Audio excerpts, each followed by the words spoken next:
Hello guys, andito na naman ako at ito isang mabilisan lang para sa mga kaibigan nating mga taga ng botas ha.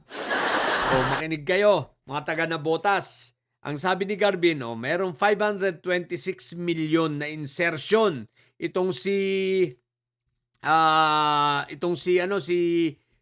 Trojan horse ninyo, si yung congressman ninyong bobo.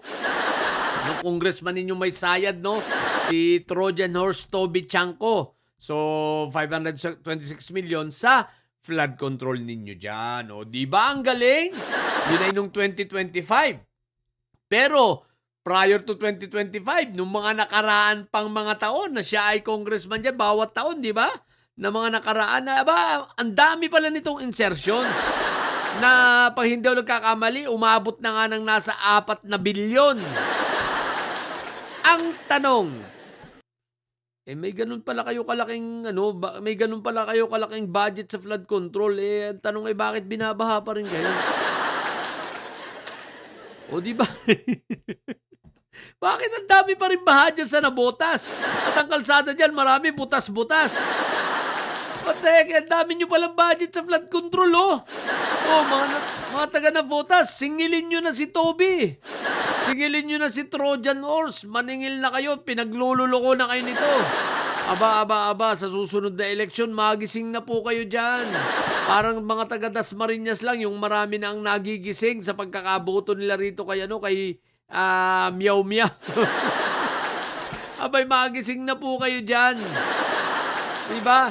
Baka naman pinandagdag sa puhunan ng mga barko. Sa mga barko ni Toby dyan, no? Pati nga yung nasirang dyan pangalan ito, flood control dahil nabangga ng barko niya, hindi niya pinagawa, di ba? Kumuha pa rin ng pondo sa gobyerno. What the heck? Okay, ibig ko sabihin napakaraming kinukubra nito para sa inyong kaalaman, mga taga Nabotas ha. Bilyon na halos ang nakobra nito tapos may mga milyon-milyon ding mga insertions nitong mga nakaraan bakit yung mga lugar nyo ay binabaha pa rin? Walang maayos na flood control, pati yung breakwater ninyo dyan, no? Yung break wall. Tama ba ang tawag ron, no? Yung sa breakwater? Seawall pala, sorry, seawall. Not breakwater, sa seawall nyo dyan, no? Isipin mong giba-giba lang, pinatatakpan ng plywood. What the heck? Magising na kayo ha. So singilin nyo na to si Toby. Huwag kayong papayag, no? Kulitin yan na ninyo para ipaayos sa mga flood control nyo dyan. Ang dami na nitong nakubra, what the heck? Tapos kung makasilip sa iba.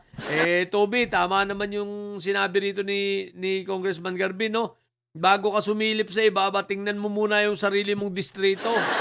Ang dami mong nasisilip, ang dami mong nakikita, yung sarili mo, hindi mo makita, what the heck? Hindi mo man lang, ang intindihin mo yan na botas. Hindi yung kung ano-ano pinag-iintindi mo.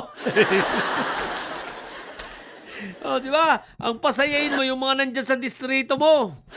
Hindi yung puro ka pakialam ka pa sa iba Hindi mo nga maayos-ayos siya sa lugar mo, what the heck?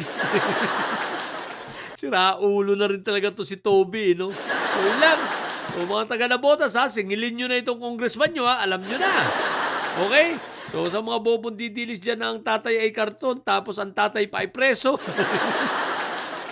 Matili kayo mga bobot may sayad sapagkat ang may sayad ay laging high blood. Bye!